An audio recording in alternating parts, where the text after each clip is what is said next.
యెషయా గ్రంథము 47వ అధ్యాయము. కన్యకయైన బబులోను, క్రిందికి దిగి మంటిలో కూర్చుండుము. కల్దీయుల కుమారి, సింహాసనము లేకయే నేల మీద కూర్చుండుము. నీవు మృదువువని అయినను సుకుమారివని అయినను జనులు ఇక మీదట చెప్పరు. తిరుగటి దిమ్మలు తీసుకొని పిండి విసరుము. నీ ముసుగు పారవేయుము. కాలిమీద జీరాడు వస్త్రము తీసివేయుము. కాలిమీది బట్ట తీసి నదులు దాటుము. నీ కోకయు తీసివేయబడును. నీకు కలిగిన యవమానము వెల్లడియగును. నేను ప్రతిదండన చేయుచు నరులను మన్నింపను. సైన్యములకు అధిపతియు ఇశ్రాయేలు యొక్క పరిశుద్ధ దేవుడు నగు యెహోవా అని మా విమోచకునికి పేరు. కల్దీయుల కుమారి, మౌనముగా నుండి చీకటిలోనికి పొమ్ము.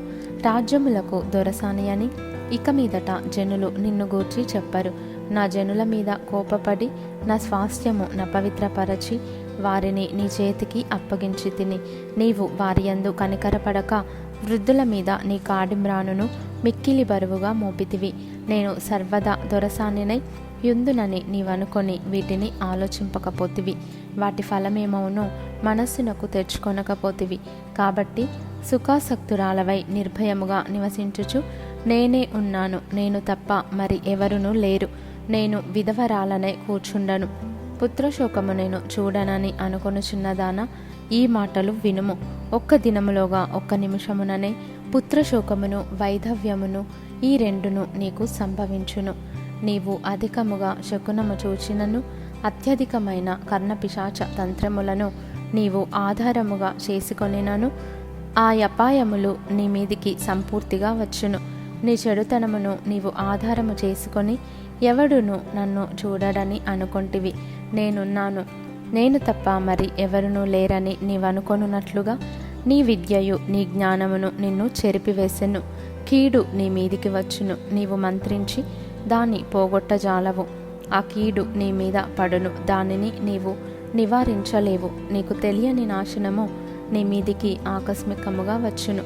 నీ బాల్యము నుండి నీవు ప్రయాసపడి అభ్యసించిన నీ కర్ణపిశాచ తంత్రములను, నీ విస్తారమైన శకునములను చూపుటకు నిలువుము.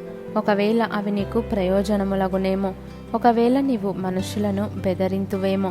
నీ విస్తారమైన యోచనల వలన నీవు అలసియున్నావు.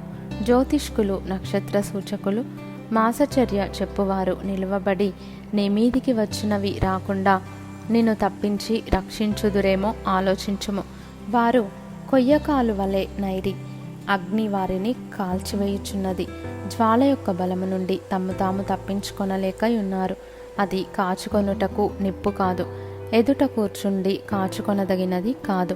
నీవు ఎవరి కొరకు ప్రయాసపడి అలసితివో వారికి అలాగే జరుగుచున్నది.